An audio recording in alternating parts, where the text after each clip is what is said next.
There comes a moment, for almost everyone, when the familiar ache of untapped potential becomes too loud to ignore. You feel it as a quiet tension between who you know you could be and who you see in the mirror each morning.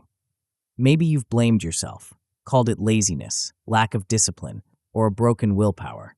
Maybe you've hunted for the latest productivity hack or motivational trick, only to find yourself circling the same old patterns. The harder you push, the deeper the frustration grows.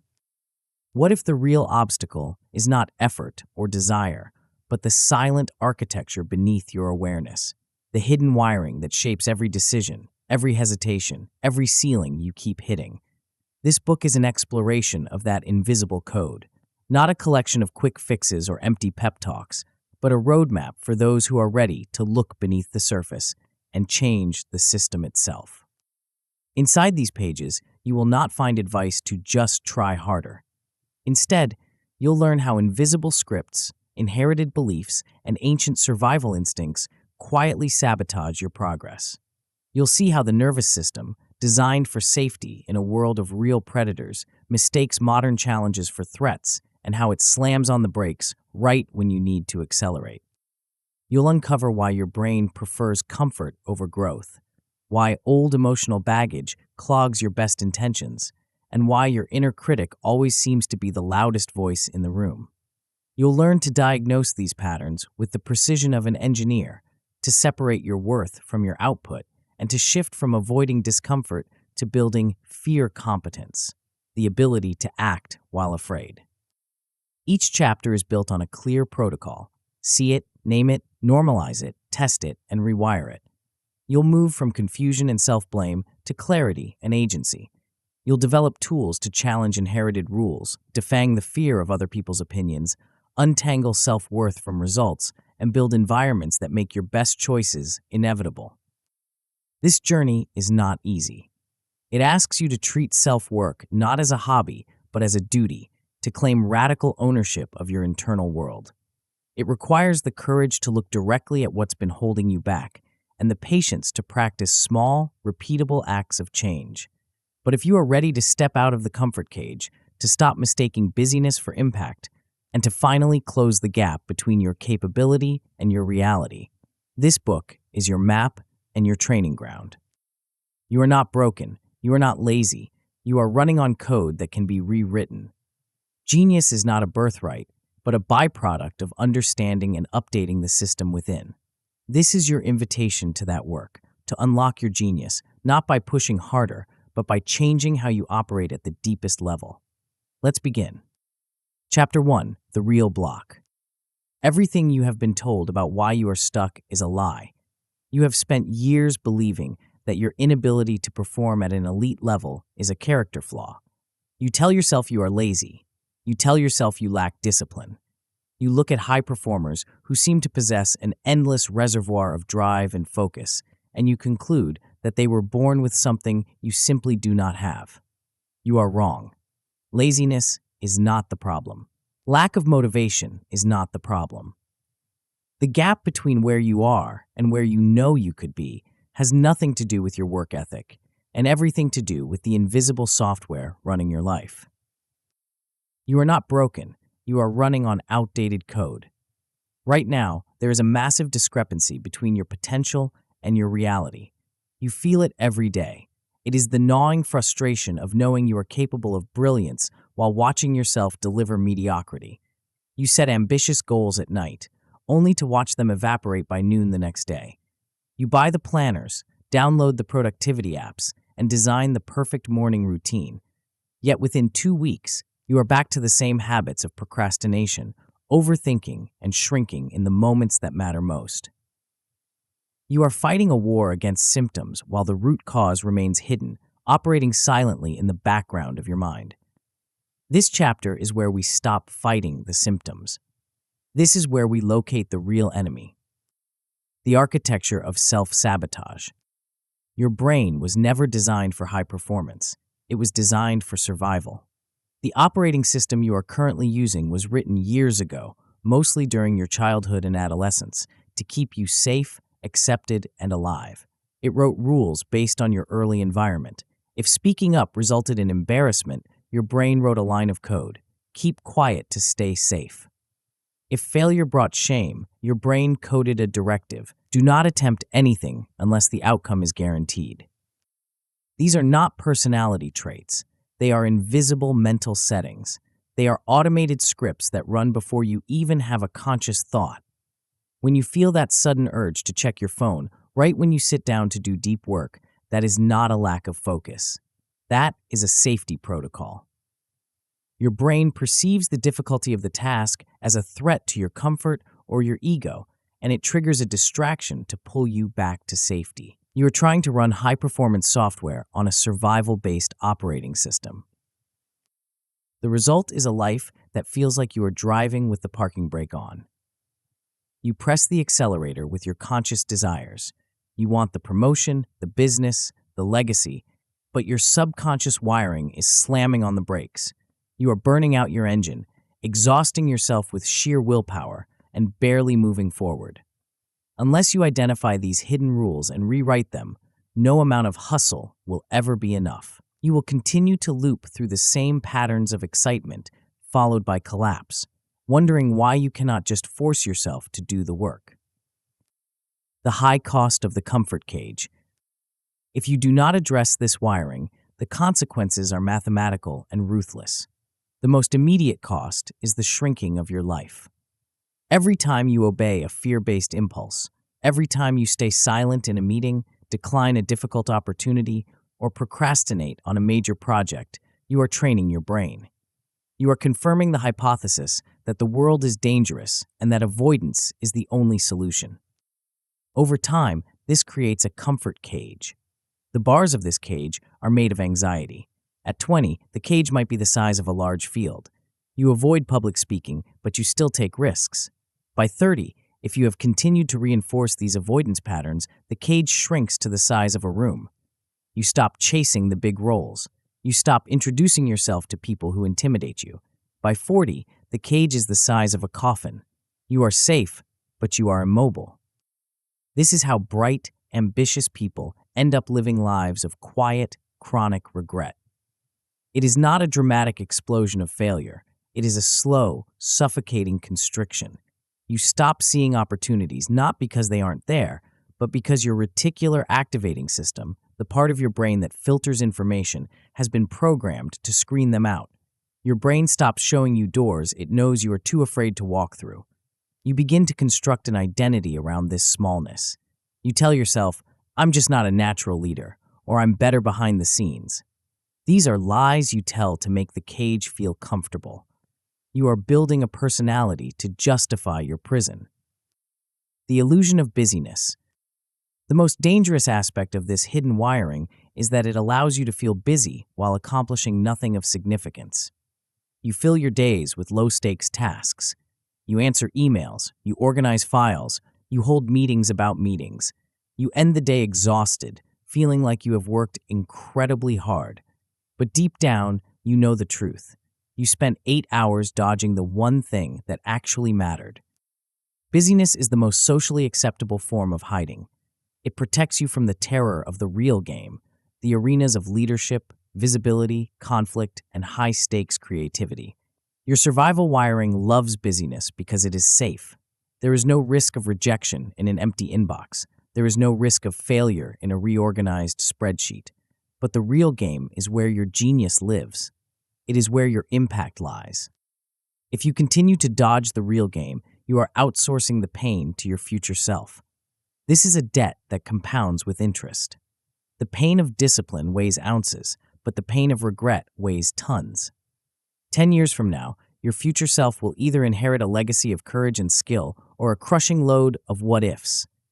Every time you choose safety today, you are stealing from the person you will be tomorrow. You are forcing that future version of yourself to be weaker, more anxious, and more regretful. You must stop treating your future self like a stranger you don't care about. Mapping the invisible terrain. The purpose of this book is not to motivate you. Motivation is a feeling, and feelings are fickle. The purpose of this book is to help you perform a system override. By the time you finish these chapters, you will have a precise map of your internal landscape. You will stop using vague language like "I'm stuck" and start using the precise terminology of a mechanic working on an engine. You will learn to identify your specific blocks. You will uncover the survival wiring that hijacks your nervous system. You will expose the hidden scripts regarding money and worth that you inherited from your family. You will confront the fear of eyes that keeps you invisible. You will dismantle the worth gap that makes you fragile in the face of failure. We are going to take your vague sense of inadequacy and turn it into a schematic. You will learn to see your life not as a series of random misfortunes, but as the logical output of a specific set of internal rules. And because these rules are code, they can be rewritten. You will move from being a passenger in your own mind to being the architect. The protocol, see Name, Normalize, Test, Rewire. We will follow a specific protocol to unlock your genius. This is not a random collection of tips. It is a sequential process designed to bypass your brain's defense mechanisms. First, you must see it. You cannot change what you cannot see. Most high performers crash because they try to fix a problem they haven't diagnosed. They try to force productivity without noticing the underlying fear. We will train your observation skills so you can catch your survival reactions in real time. Second, you must name it. Vague sensations of anxiety are terrifying. Named patterns are manageable. When you can say, "This is my emotional backlog flaring up," or "I am currently in a survival spike," you detach from the experience. You create a gap between the stimulus and your response. In that gap lies your freedom. Third, you must normalize it. Shame is the glue that keeps these blocks in place. As long as you believe your fear makes you weak or broken, you will hide it. When you hide it, you cannot fix it. You must understand that these blocks are deeply human. They are biological. Your hardware is functioning exactly as it was designed to function in a primitive world. You are not broken. You are just misaligned with the modern environment. Fourth, you must test it. You cannot think your way into a new way of acting. You must act your way into a new way of thinking. We will use small, calculated edge experiments to challenge your old rules. We will prove to your survival brain that the things it fears are not actually fatal. Finally, you must rewire it. One victory is not a transformation. Genius is built through repetition. We will turn these new behaviors into your new default setting. We will drill them until the courageous choice becomes the easy choice. The fork in the road. There is a distinct difference between the attitude of winners and the attitude of losers in the game of high performance. This is not about talent. It is about ownership. Losers live in blame and fantasy. They blame their circumstances, their bad luck, their toxic boss, or their unsupportive partner. They wait for the perfect moment to strike. They wait for confidence to arrive before they take action. They tell themselves comforting stories about what they would do if only the conditions were right. They protect their excuses as if they were precious jewels. Winners take radical ownership. They view every internal reaction, every spike of fear, every urge to quit as data. They do not ask, "Why is this happening to me?" They ask, "What is this trying to teach me about my system?" They treat self-work not as a hobby for the weekends, but as a professional duty. They understand that their internal state is the ceiling on their external results. You have a choice to make right now. You can continue to protect your excuses, or you can commit to rewriting your wiring. The gap between these two paths widens every single day. If you choose the path of ownership, it will be uncomfortable. It will require you to look at parts of yourself you have spent a lifetime ignoring, but it is the only path that leads to the life you know you are capable of living. The betrayal of the body. You might be thinking that you are ready to think differently. You might believe that understanding this logic is enough to change. But there is a complication you have not accounted for. You can have the clearest goals and the strongest mindset, but there is a mechanism inside you that is faster than your thoughts and more powerful than your will. It happens in the split second before you step onto a stage or right when you need to deliver bad news to a client. Your heart hammers against your ribs, your throat constricts, your mind goes blank, It feels like a physical betrayal. Why does your own body sabotage you exactly when you need it most? Why do brilliant people choke? The answer lies in the oldest part of your biology. There is a specific line drawn in your nervous system, a danger line, and right now, yours is in the wrong place. Until we move it, you will always be at war with your own physiology. Before we continue, make sure to subscribe to Grow to the Top and activate notifications to receive more self-improvement tips that will supercharge your growth. And make sure to give this video a thumbs up and share it with your friends. It really helps the channel grow. Thank you for your support. Chapter 2, Survival Wiring. Your heart is hammering against your ribs, and it has nothing to do with physical exertion. You are sitting in a chair, perhaps waiting to speak up in a meeting, or staring at a phone number you need to call, or standing backstage before a presentation. Logically, you know you are safe. There is no predator in the room. There is no physical threat to your life. Yet your palms are sweating, your throat is tight, and your mind, usually sharp and articulate, has suddenly gone blank.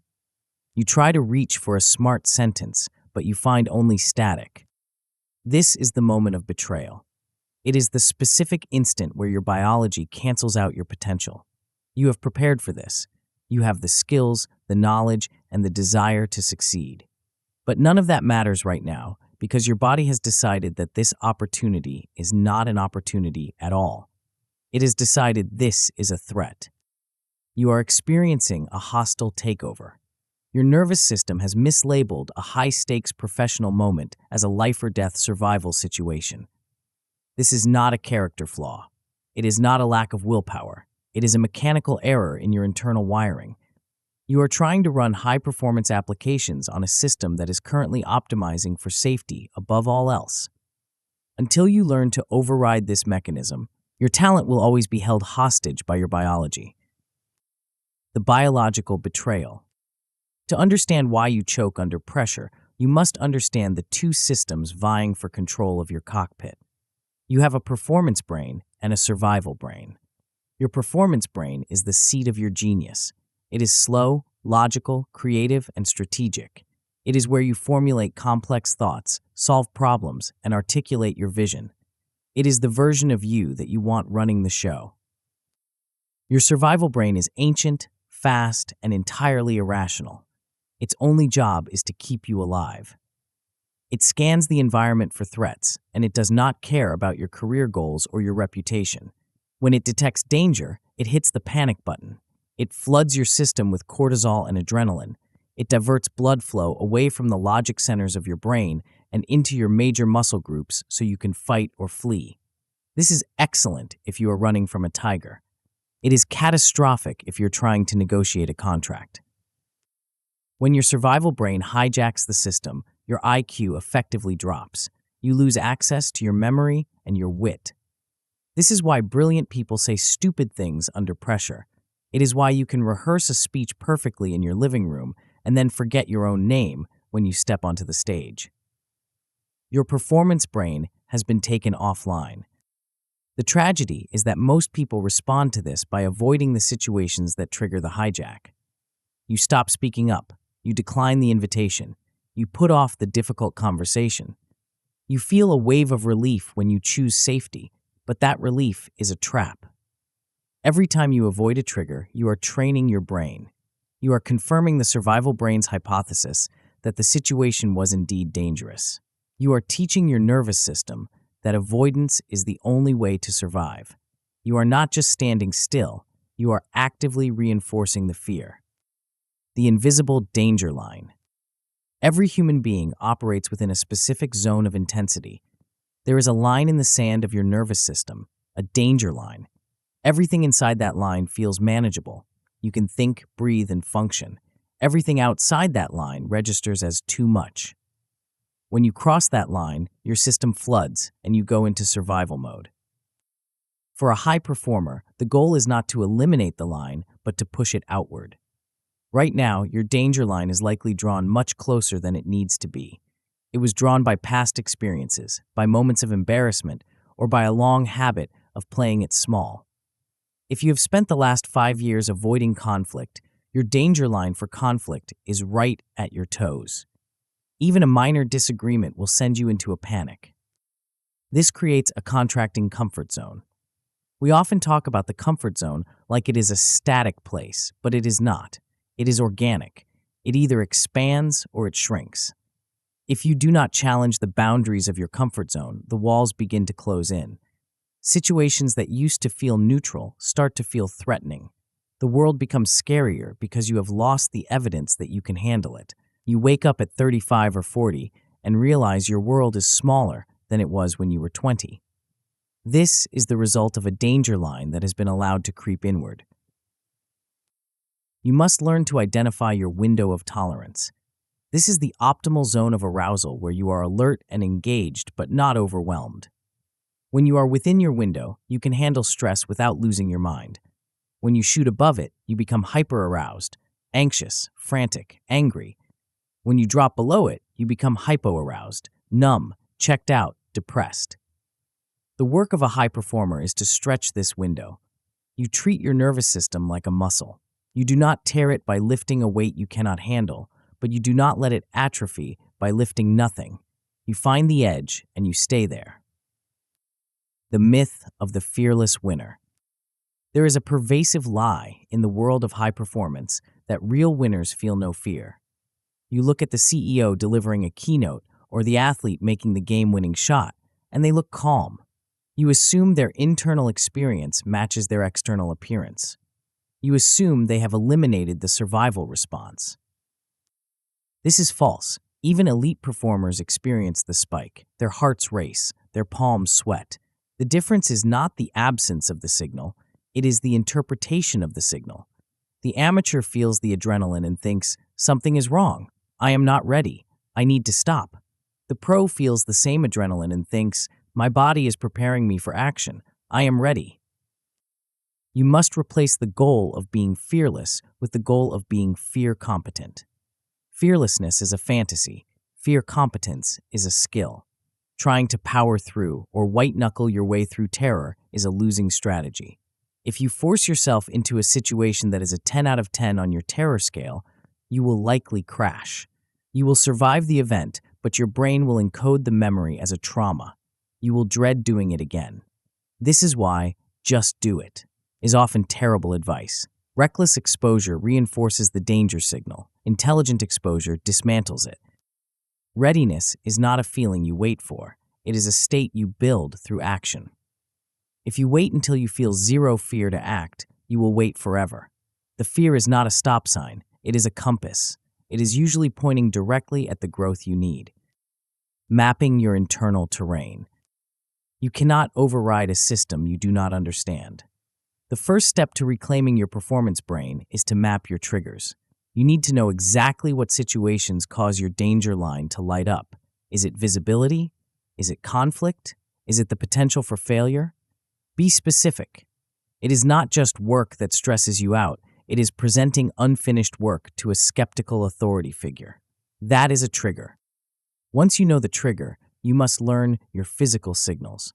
Your body always speaks before your mind does. Long before you think, I can't do this, your body has already reacted. Where does the fear live in you? Does your jaw clench? Does your stomach drop? Does your chest tighten? You need to catch these signals early. If you catch the survival response when it is a whisper, you can manage it. If you wait until it is a scream, it is too late. Rate your intensity on a scale of 1 to 10. A level 3 is a flutter in the stomach. A level 10 is a full-blown panic attack where you cannot speak. Your goal is to work at the edge, usually around a level 4 to 7. This is the training zone. If you're at a 4, you are uncomfortable, but you are still online. You can still think. This is where you run your experiments. We use a process called graded exposure. You do not jump straight to the TED Talk. You break the fear down into micro steps. If you're terrified of public speaking, you do not start with a speech. You start by asking a question in a meeting. You do that until it becomes boring, until your body stops spiking. Then you volunteer to give a brief update. You repeat that until the spike diminishes. You are boring your survival brain into submission. You are proving, rep by rep, that the danger is not real. You only level up when your stress rating drops. Tactics for the heat of battle. When you are in the moment and the wave hits, you need immediate tactical tools. The first move is to name it. When you feel the heat rise in your neck or the hollow in your stomach, say to yourself, "This is my survival brain talking." This simple sentence creates a wedge of distance between you and the biological reaction. You are not the fear, you are the observer of the fear. You reduce the shame because you are acknowledging a system error, not a personal failure. Use the 90-second rule. Neuroscientists suggest that the chemical surge of an emotion moves through the bloodstream in about 90 seconds. If you can ride that wave without feeding it more catastrophic thoughts, it will crest and recede. When the spike hits, commit to doing nothing for 90 seconds. Do not send the email. Do not cancel the meeting. Do not run out of the room. Just breathe. Ground your feet on the floor. Let the chemistry wash through you. Decisions made during the surge are always survival decisions, never performance decisions. Wait for the performance brain to come back online. Pre-plan your edge moves. Your performance brain is smart, but it is slow. Your survival brain is dumb, but it is fast. In a crisis, fast beats slow. You need to give your performance brain a head start by writing the script in advance. Before a high-stakes moment, write down exactly what you will do if you panic. If my mind goes blank, I will take a sip of water, look at my notes, and ask the audience a question. When the panic hits, you do not have to think. You just execute the script. The new baseline. As you practice this, your outcomes will shift. A good outcome is not that you feel nothing. A good outcome is that you stay in the discomfort 10 seconds longer than you used to. You catch yourself spiraling and you slow down. You survive the situation and realize you did not die. An excellent outcome is when you start choosing the challenges. You see a situation that would have previously sent you running, and you step toward it because you want to expand your range. Your body still reacts, the spike is still there, but you stay present. You deliver the message. You hold the gaze. You feel the rush of adrenaline, but you use it as fuel rather than letting it burn the house down. The best outcome is reliability. You become the person who can be trusted in the storm. When everyone else is flooded and reactive, you are grounded. Your internal danger line has moved so far out that what looks like high pressure to others feels like a manageable Tuesday to you. This is a massive competitive edge. While others are fighting their own biology, you are solving the problem in front of you. Where people crash. There are two ways to fail at this rewiring. The first is going too hard, too fast. You get motivated, you throw yourself into a terrifying situation, and you get crushed. You confirm your worst fears. You must respect the biology. Growth happens at the edge of the comfort zone, not miles outside of it. If you are shaking so hard you cannot hold a glass of water, you have gone too far. Dial it back. Frequency matters more than intensity. The second failure mode is overanalyzing without acting. You can read every book on neuroscience, map every trigger, and understand the theory perfectly, but if you do not physically put yourself in the room, nothing changes. Insight is not a cure. You can be the most self-aware person in the world and still be trapped in the same cage. You have to do the reps. You must also be careful not to misread real danger as just growth. There are toxic environments and abusive situations that trigger your survival brain because they are actually dangerous to your well-being. Do not use these tools to tolerate abuse. Use them to build the courage to leave. By mastering your survival wiring, you stop fighting a war against your own body. You turn your nervous system from a saboteur into a generator. You learn to ride the energy of high-stakes moments rather than being crushed by it. But calming the body is only the first step. You can have a calm nervous system and still be completely blocked by the invisible rules that govern your life. You can be ready to speak, but if your internal code says that success is selfish or visibility is arrogant, you will still find a way to fail. We have fixed the hardware. Now we have to look at the software. There are scripts running in the background of your mind that you did not write, but you are obeying every single day. Chapter 3: Hidden Scripts. You have likely experienced a specific, maddening phenomenon where you achieve a level of success that you have wanted for years, and then, almost immediately, you do something to ruin it. You land the perfect client, but you procrastinate on their project until it is a crisis. You start a relationship that feels healthy and secure, but you pick a fight over nothing just to create distance. You finally save a specific amount of money, and then an emergency appears. Or you make an impulsive purchase that drains the account back to zero. You probably look at these events and call them bad luck, or perhaps you label yourself as undisciplined. You are looking at the surface. What is actually happening is far more mechanical. You have hit a ceiling. But this ceiling is not made of your potential or your talent. It is made of code. You are operating under a set of invisible instructions that dictate exactly how much happiness, wealth, and visibility you are allowed to have before it becomes unsafe. These instructions are what we call hidden scripts. They are the silent architects of your reality. You did not write them, but you are following them with the obedience of a machine. Until you learn to read this code and rewrite it, you will continue to reset your life back to the same familiar settings, no matter how hard you work to change them. The invisible ceiling. Most people operate under the delusion that their results are a direct reflection of their effort. They believe that if they just push harder, the results will scale linearly. This is false because it ignores the permission structure of your brain. Your internal scripts act like a thermostat for your life. If your wealth setting is programmed to a specific level and you suddenly earn double that amount, your subconscious mind registers this as a system error. It triggers alarms. It screams that you are in dangerous territory.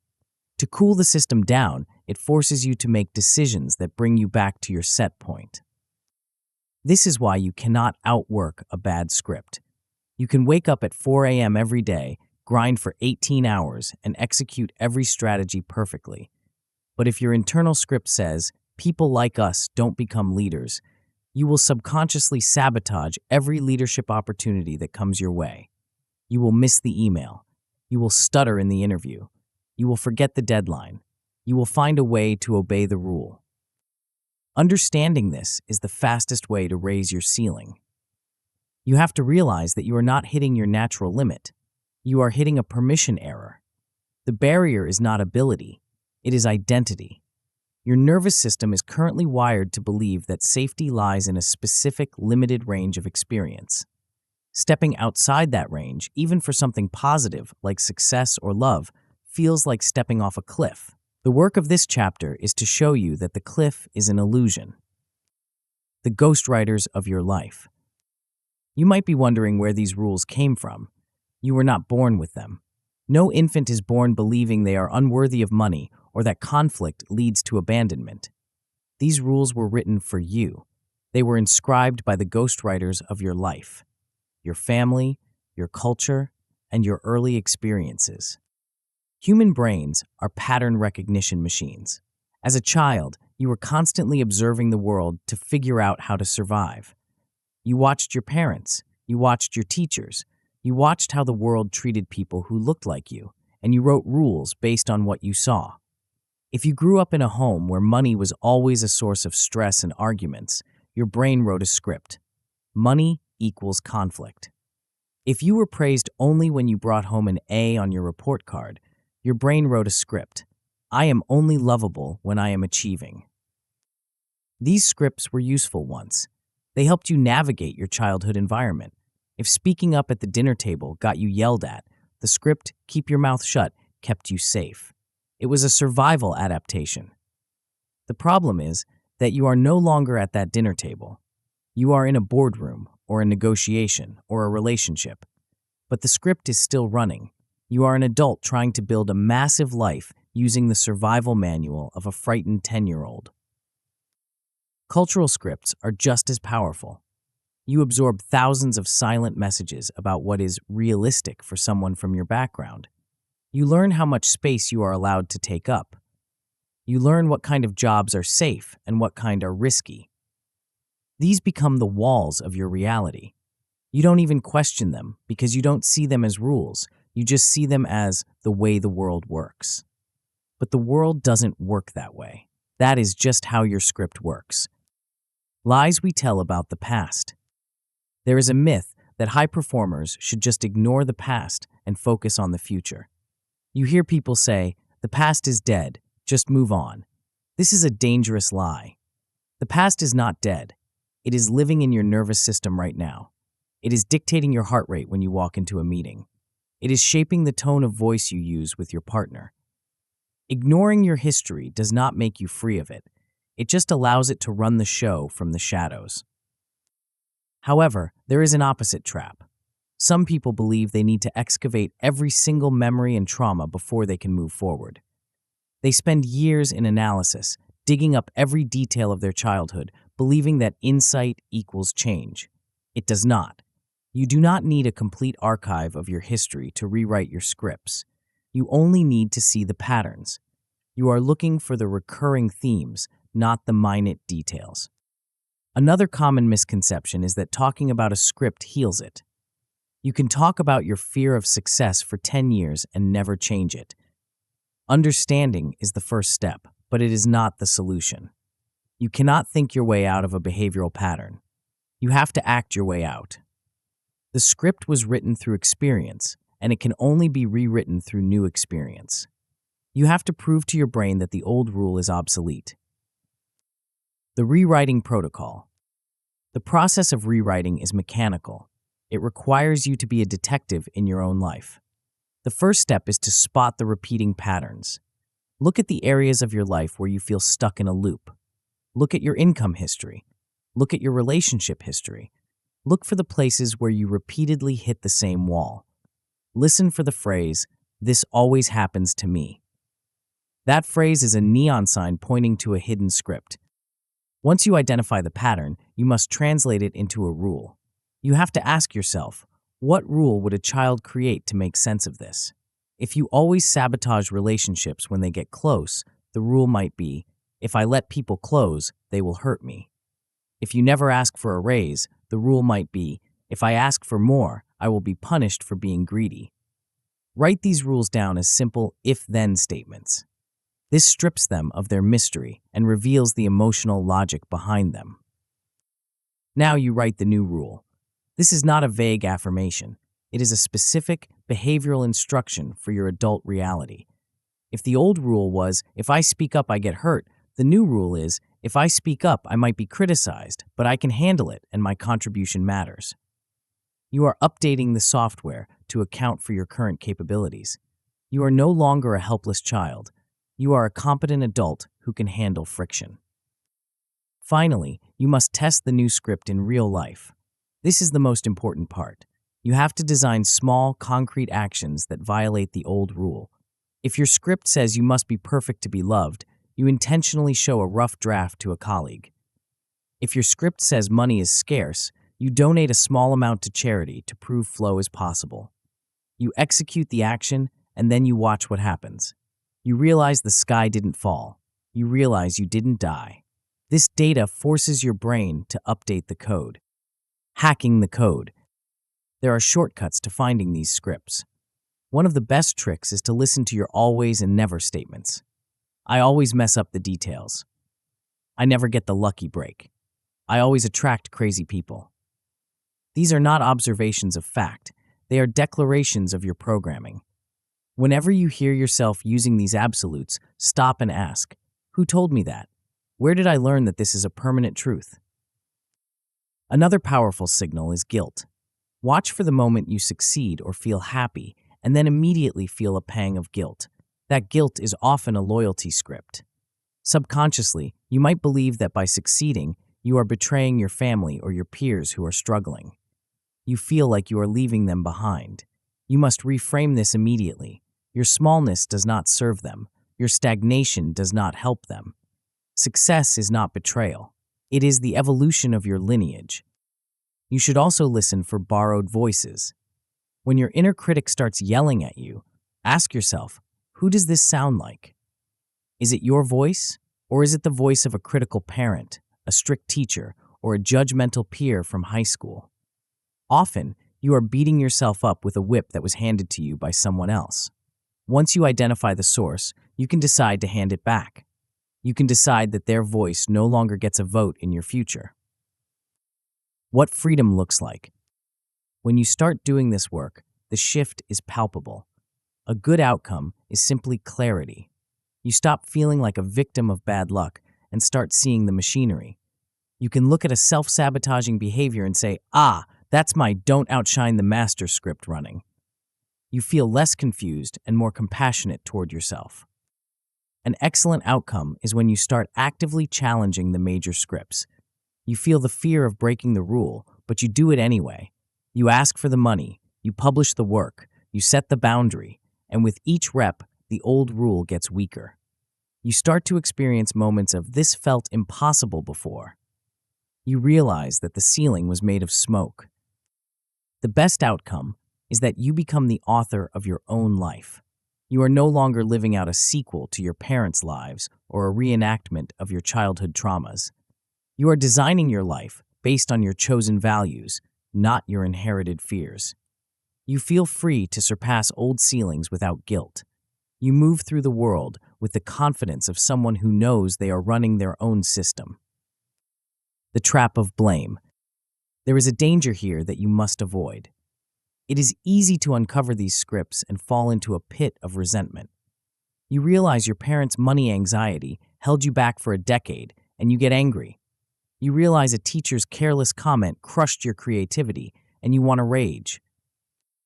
Blame is a trap. It feels like power, but it is actually passivity. As long as you are blaming them for the script, you are waiting for them to rewrite it. They cannot rewrite it. Only you can. You must look at your history with cold, strategic eyes. Given that this happened, and given that I have this script, what do I choose to do now? That is the only question that matters. Do not try to rewrite every script at once. You have spent decades practicing these old rules. You cannot overhaul your entire operating system in a weekend. If you try to change your money scripts, your relationship scripts, and your career scripts all at the same time, you will crash. Pick one. Pick the one that is costing you the most right now. Focus your experiments there. Get a win, then move to the next one. You have now begun the work of updating your internal code. You are learning to soothe the survival brain and rewrite the hidden rules that have kept you small. But even with a calm nervous system and updated scripts, there is another barrier waiting for you. It is a barrier that exists outside of you, in the faces of the people around you. You can rewrite your rules in private, but eventually you have to step onto the stage. You have to let people see you. And for most of us, the feeling of being watched triggers a primal alarm that is older than language itself. You are about to face the single greatest external limiter of human potential. Chapter 4. Fear of Eyes. There is a specific silence that terrifies you. It is the silence that hangs in the air right after you present a bold idea in a meeting, before anyone has nodded in agreement. It is the pause between the moment you publish a piece of work and the moment the first comment appears. It is the feeling of walking into a room full of strangers and feeling the collective weight of their attention shift toward you. In that silence, you are not afraid of the work you just did. You are not afraid of the idea you just shared. You are afraid of the eyes. You feel them scanning you, assessing you, and judging you. Your heart rate spikes, your throat tightens, and a single frantic question loops in your mind. What are they thinking about me? This is not just shyness. It is not just introversion. It is a specific, paralyzing force that edits your life in real time. It causes you to water down your opinions until they are bland enough to be safe. It makes you decline leadership roles because the spotlight feels like an interrogation lamp. It convinces you to stay in the back of the room, quiet and invisible, while people with half your talent and twice your volume take the credit. This is the fear of other people's opinions, or FOPO. It is the invisible editor that deletes your best work before it ever sees the light of day. You might tell yourself you are just being humble or prudent, but let's call it what it really is.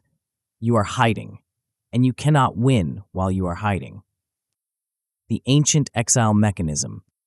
To understand why a room full of neutral faces feels like a threat to your life, you have to look at the wiring again.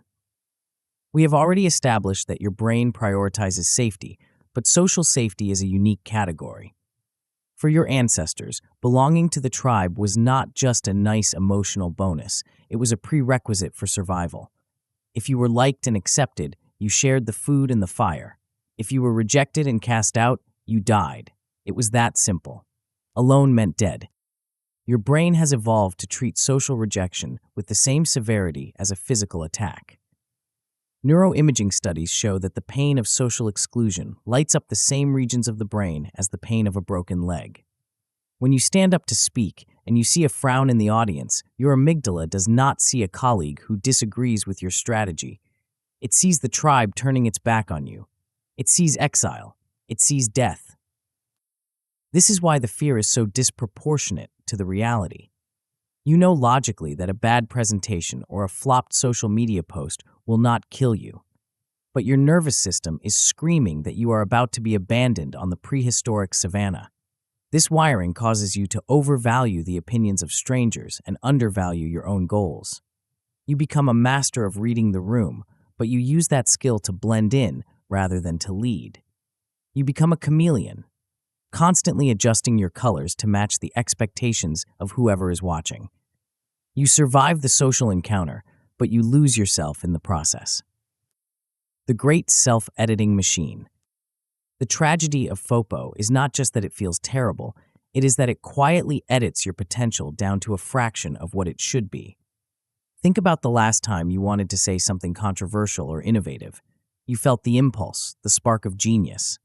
But then, in a split second, the fear of eyes kicked in. You ran a mental simulation of how people might react. You imagined the criticism, you imagined the awkwardness. And so, you said nothing, or you said something safe and forgettable. Every time you self-censor, you are making a micro-choice against your future. You are voting for safety over impact. Over time, these choices compound. You end up with a career that is perfectly respectable and utterly hollow. You end up with relationships that are polite but lack depth. You end up living by other people's comfort zones instead of your own values. You must accept that high performance requires being seen. It requires being judged. It requires being misunderstood. You cannot change an industry, lead a team, or create art without stepping into the arena. If your primary goal is to avoid criticism, you have already failed. Staying small is its own form of failure. It is just a quieter, more comfortable failure. But it is failure nonetheless. The myth of indifference. There is a popular tough guy piece of advice that says you should simply stop caring what people think. You see this on motivational posters and hear it from gurus. It sounds empowering. It is also biological nonsense. You are a social mammal. You are hardwired to care what people think. Trying to turn off your desire for approval is like trying to turn off your need for water. If you try to numb yourself to the opinions of others, you will likely numb yourself to connection and empathy as well. You will become cold, distant, and ineffective.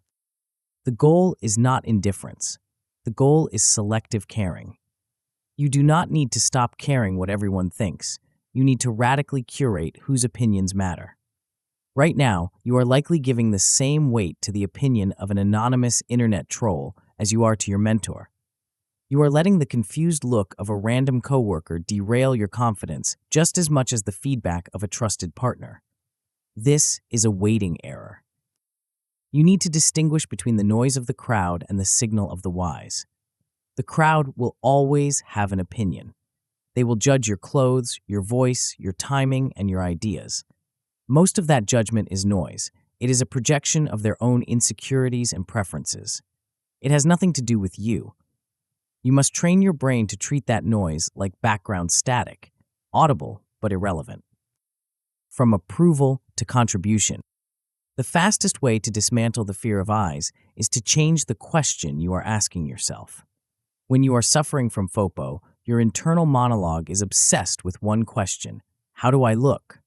You are hyper-focused on your image, your performance, and your reception. You are the star of the movie, and the audience is there to review you. This is a trap because it makes your self-worth dependent on their reaction. You must shift the question to, how can I help? This shifts your identity from performer to contributor. When you focus on contribution, the spotlight is no longer on you. It is on the value you are delivering to the audience. If you are giving a presentation, you are not there to impress them with your intelligence. You are there to solve a problem for them. If you are having a difficult conversation, you are not there to win a popularity contest. You are there to clear the air and improve the relationship. This is not a semantic trick. It changes your physiology. When you are focused on service, your fear recedes because your purpose is bigger than your ego. You are on a mission. A paramedic arriving at a chaotic accident scene is not worrying about whether her uniform looks good or if the bystanders think she is smart. She is focused on saving the patient. She has a job to do.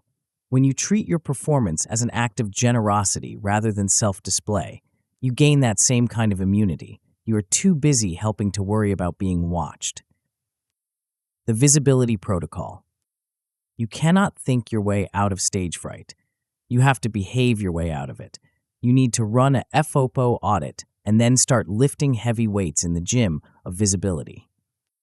Start by listing the people and groups whose opinions scare you the most. Be specific. Is it your boss, your peers, your parents, the internet? Write them down. Next to each name, write down exactly what you are afraid they will think or say.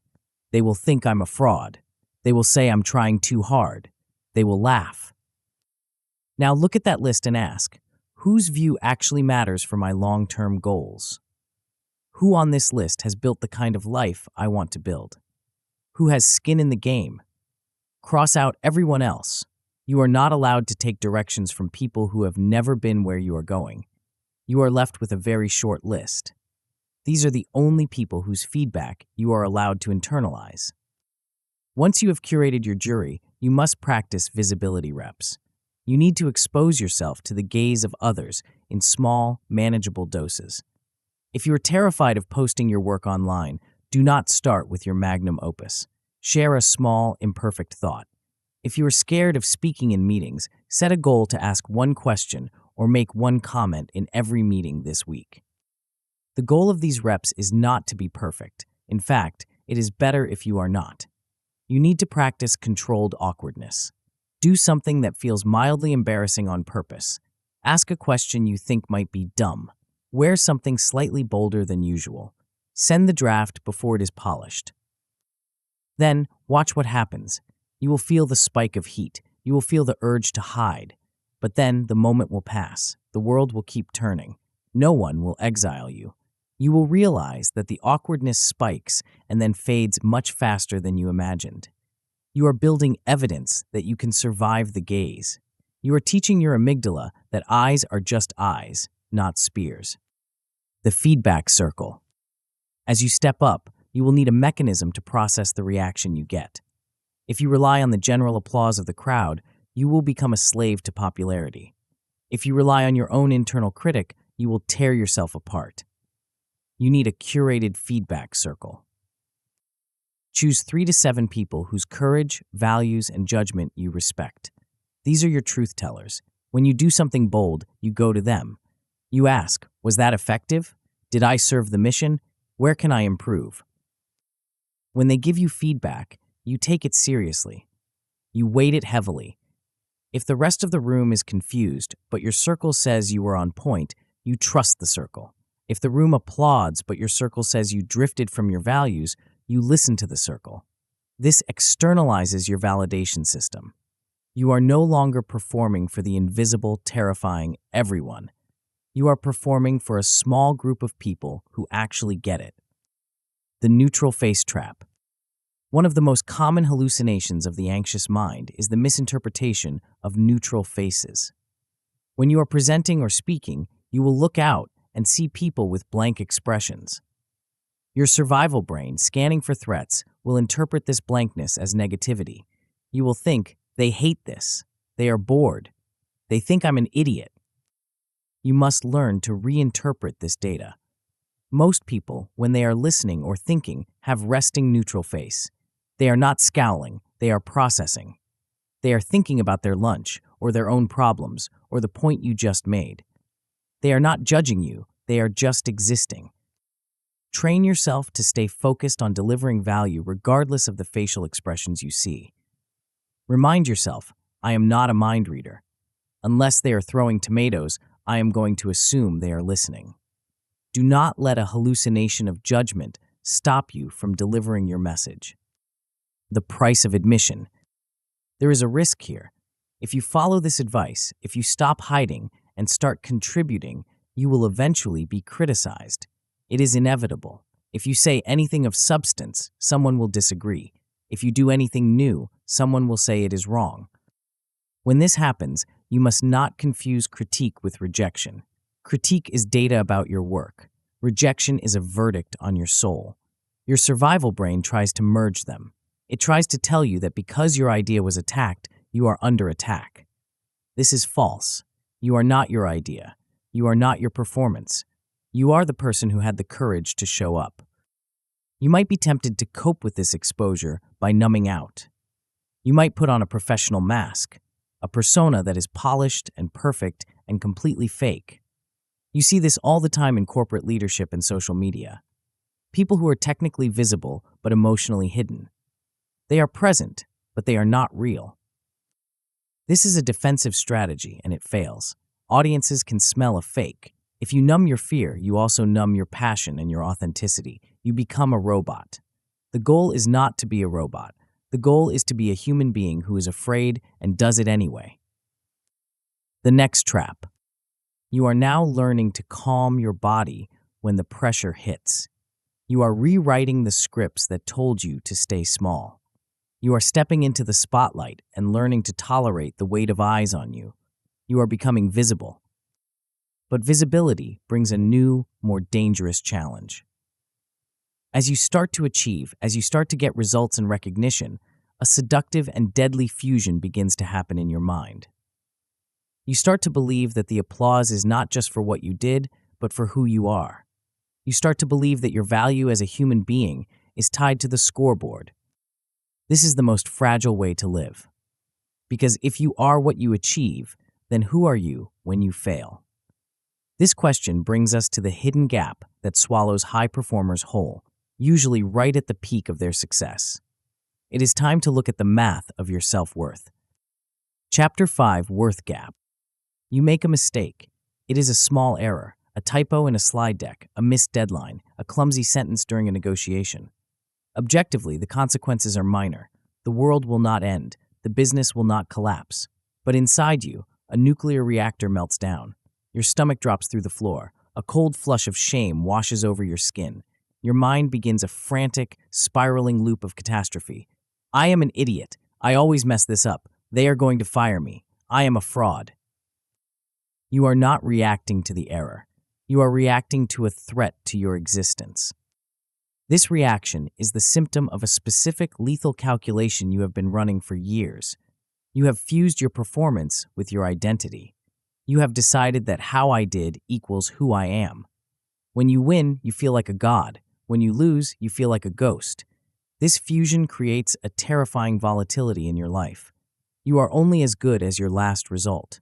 You are walking a tightrope where one slip doesn't just mean a bruised ego. It means the annihilation of yourself. This is the worth gap. It is the distance between your inherent value as a human being and the conditional value you assign to yourself based on your output. When this gap is wide, you become brittle. You become a perfectionist, not because you love excellence, but because you are terrified of the alternative. You cannot take real risks because you have placed your entire soul on the betting table. To unlock your genius, we must break this fusion. We must decouple your dignity from your data. The mathematics of fragility. Most high performers operate on a system of conditional self-worth. The equation looks like this. I am worthy if I achieve X. If I get the promotion, I am enough. If I launch the company, I am enough. If I get the grades, I am enough. This feels like a powerful driver. It wakes you up early. It keeps you working late. It pushes you to grind when others quit. But it is a dirty fuel. It burns hot and leaves a residue of anxiety and exhaustion.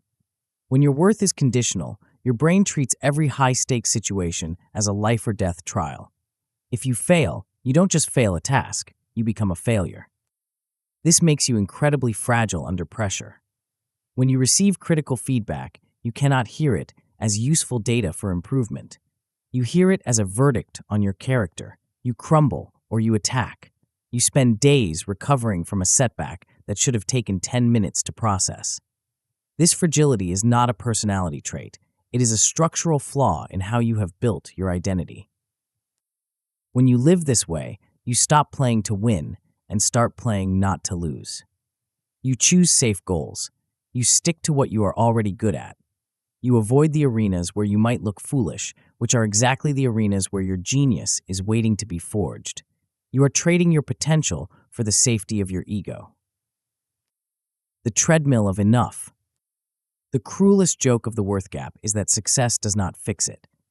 You might believe that once you hit that next milestone, the $1 million, the title, the award, you will finally feel secure. You will finally feel enough. This is the arrival fallacy.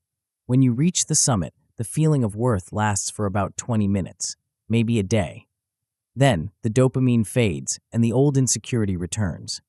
The bar moves. The standard for enough gets higher. You are on a treadmill that is accelerating, and you are running faster and faster just to stay in the same place. You are using achievement as a substitute for belonging. You are trying to earn your place on the planet through your output. This is a game you cannot win because there is no number big enough to fill a hole in your identity. If you do not address the worth gap, success will not bring you peace. It will only bring you higher stakes and more pressure. You will become a high-performing prisoner of your own expectations. The goal is not to lower your standards. We are not here to hold hands and say that results don't matter. Results matter immensely. We want you to be obsessed with excellence, but we want you to pursue excellence from a place of unconditional self-worth. This means you hold a fierce standard for your behavior and your skill, but you hold a floor of safety for your soul. You know that whether you win or lose, your value as a human remains constant. This makes you dangerous in the best way. It makes you anti-fragile. The identity inventory. You cannot separate your worth from your work until you know exactly where they are fused. You need to run an audit on your identity. You need to see which pillars of your life are bearing too much weight. Start by listing the roles you play: entrepreneur, parent, athlete, student, leader. Now, look at each role and ask yourself a brutal question. If I lost this role tomorrow, who would I be? If the answer is, I would be nothing, or I would be destroyed, you have found a fusion point. If losing your job feels like losing your life, you are over-identified with your career. If a bad grade feels like a death sentence, you are over-identified with your academic performance. You must begin to define yourself by your values, not your roles. Roles can be taken away, the market can crash, you can get fired, you can get injured, but values are yours to keep.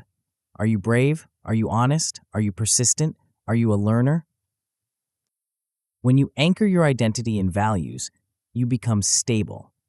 If you fail a project, but you did it with integrity and courage, you can still respect yourself. You can look in the mirror and say, I lost the game, but I kept my code. This shift allows you to walk into high-pressure rooms with a quiet confidence. You are not there to prove you exist. You are there to express your values. Data versus verdict. The most practical shift you can make to close the worth gap is to change how you process failure. For the conditional achiever, failure is a verdict. It is a judge slamming a gavel and declaring, you are not good enough. This triggers shame, and shame triggers the survival brain to hide. For the high performer with unconditional worth, failure is data. It is simply information about a strategy that did not work. It is neutral. It is feedback from reality. When you miss the mark, you must train yourself to ask the data question. What did this reveal about my strategy or my skills? You strip the emotion out of it. You look at the wreckage like a crash site investigator. Was the timeline too tight? Was the pitch unclear? Did I misread the room? You capture the lesson, you adjust the plan, and you go again. You do not spend 3 days beating yourself up. Self-flagellation is not a virtue, it is a waste of time. It is a form of vanity where you make the failure about you instead of about the work. Winners do not have time for shame. They are too busy iterating. Linguistic alchemy. The language you use in the privacy of your own mind dictates your emotional reality. There is a massive psychological difference between "I am a failure" and "I failed at this attempt." "I am a failure" is an identity statement. It is permanent. It is pervasive. It implies that the defect is in your DNA. It leaves you with no options. How do you fix being a failure? You can't. You can only hide. "I failed at this attempt" is a behavioral statement. It is temporary. It is specific. It implies that the defect was in the execution. It leaves you with infinite options. You can change the attempt. You can learn a new skill. You can try a different angle. You must catch yourself in the act of using identity grammar. When you say "I'm bad at sales," stop. Correct it to "I haven't mastered this specific sales technique yet." When you say "I'm a procrastinator," stop. Correct it to "I have a habit of delaying this type of task." This might sound like semantics, but it is alchemy. You are turning leaden weights into manageable problems. You are keeping your identity clean so your energy can go into solving the puzzle rather than defending your ego. The learning wins list. Your brain is biased to remember your mistakes. It holds on to them to protect you from future pain. You need to manually override this bias by tracking a different metric. You need to stop tracking only your outcome wins, the money, the grades, the applause, and start tracking your learning wins. A learning win is a moment where you showed up, took a risk, acted according to your values, or learned a hard lesson regardless of the result. Did you have the difficult conversation even though your voice shook? That is a win. Did you launch the product even though it flopped? That is a win because you broke the paralysis. Keep a list. Review it before you go into a high-stakes environment. Remind yourself that you are a person who does hard things. Remind yourself that your pride comes from the attempt, not just the trophy. This builds a reservoir of self-respect that no external critic can drain. The trap of apathy. There is a risk that you will misunderstand this chapter. You might think that uncoupling worth from results means you should stop caring about results. You might slide into apathy. You might tell yourself, "Well, I'm worthy anyway, so why bother working hard?" This is a trap. Unconditional worth is not a license for laziness. It is the foundation for risk. The reason you build a safety net is not so you can sleep in it. It is so you can perform on the high wire without shaking. We want you to care deeply about the outcome. We want you to want the win, but we want you to want it from a place of desire, not desperation. There is a distinct energy difference. Desperation smells like fear. It makes you tight, reactive, and short-sighted. Desire smells like power. It makes you expansive, creative, and relentless. When you know you will be okay no matter what happens, you are free to play full out. You can make the bold call. You can propose the wild idea. You can tell the unvarnished truth. You become the most dangerous person in the room because you have nothing to lose but the game itself. And the game can always be played again. The anti-fragile future. Imagine a version of yourself that is anti-fragile. When chaos hits, you get stronger. When criticism comes, you get smarter. When failure happens, you get faster. This is what happens when you close the worth gap. You stop needing the world to be smooth for you to be stable. You carry your stability with you. You become a person who can walk into the fire and not burn up, because you know the fire is external. It is not you. You will start to take bigger swings. You will apply for the role you are not quite qualified for. You will pitch the client who is out of your league. You will publish the book, and when the inevitable rejection comes, you will not collapse. You will nod, extract the data, and move to the next rep. This is the ultimate freedom. It is the freedom to find out how good you can actually be. The ghost in the machine. You have now begun to separate your soul from your scoreboard. You are building a floor of unconditional worth that will allow you to take massive risks. You have calmed the survival brain, rewritten the scripts, faced the eyes of the crowd, and secured your identity. But there is one more thing holding you back. It is not a thought, it is not a belief, it is something heavier. You have spent a lifetime swallowing things. You have swallowed anger to keep the peace. You have swallowed grief to look strong. You have swallowed fear to get the job done. You thought that by pushing these feelings down, you were getting rid of them. You were wrong. They are still there. They are stored in the basement of your nervous system, taking up space, draining your battery, and waiting for a spark to ignite them. You are trying to drive a high-performance vehicle, but the trunk is full of lead. It is time to open the hatch and deal with the backlog. Chapter 6. Emotional Backlog. You are sitting at your desk, trying to focus on a critical piece of work, but you feel a strange, heavy static in your system. It is not exactly fatigue, and it is not exactly boredom. It feels like a low-grade fever of the soul. Or perhaps you are in a conversation with a colleague, and they make a minor harmless comment about a timeline, and suddenly you feel a surge of rage so disproportionate that it frightens you. You have to bite your tongue to keep from screaming. Or maybe you simply feel numb. You know you should care about the project. You know you should feel excited about the win, but you feel like you are watching your life through a pane of thick, frosted glass. You are experiencing a system error, but it is not in your mind. It is in your body.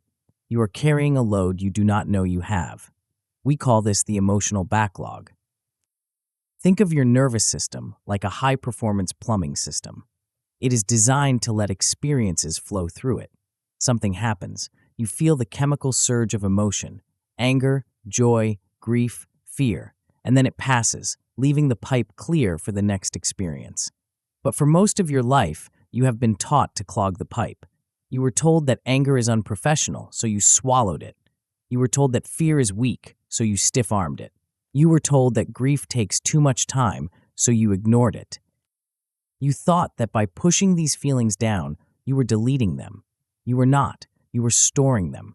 You have spent years shoving unprocessed emotional energy into the basement of your nervous system. Now, the basement is full. The pipes are backing up.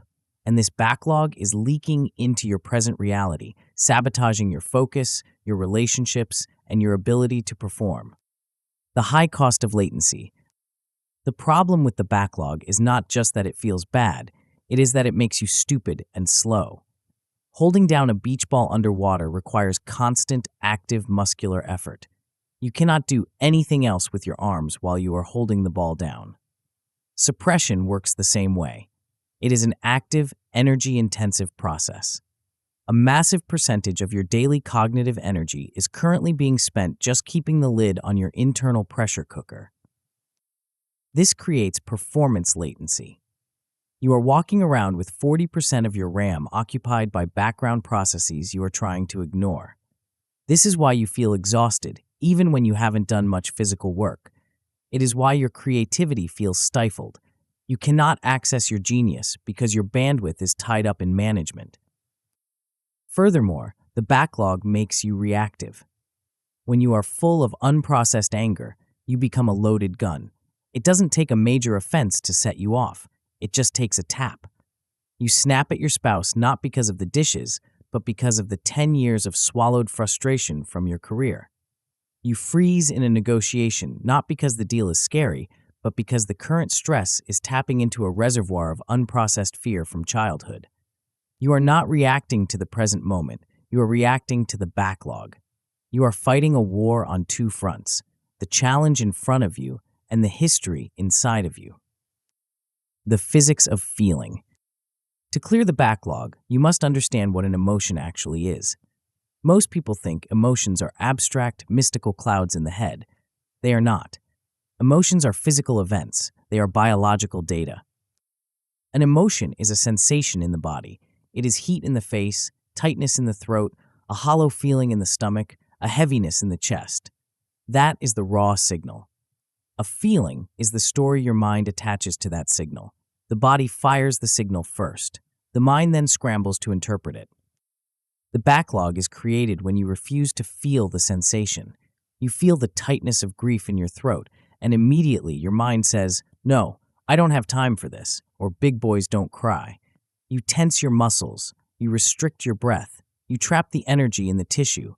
The signal was sent, but it was never delivered. It stays there, vibrating, waiting to be acknowledged. This creates what we call emotional debt. Just like financial debt, it compounds. The grief you didn't feel 5 years ago is still there, waiting to be paid. The anger you swallowed last month is accruing interest. And just like financial debt, if you let it get too big, it bankrupts you. It forces you into a shutdown. This is what burnout often is. Burnout is rarely just about working too many hours. It is usually about carrying too much emotional debt. Your system declares bankruptcy and shuts off the power to protect itself.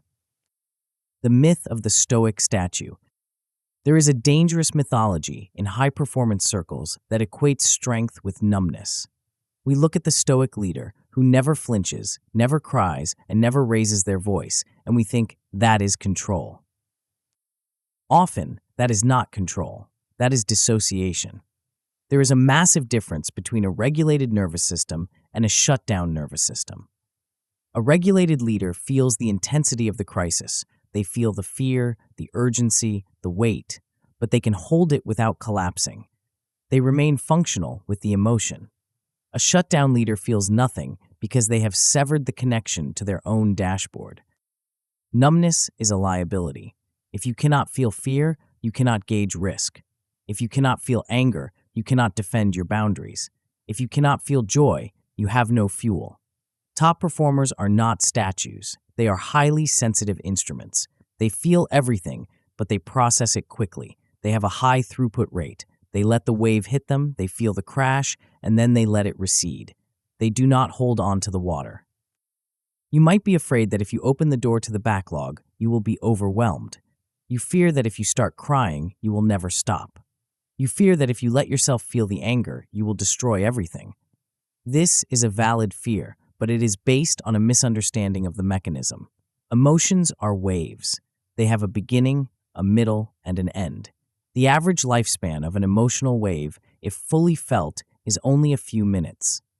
The only reason it feels like it lasts forever is because you are interrupting the wave. You are building a dam.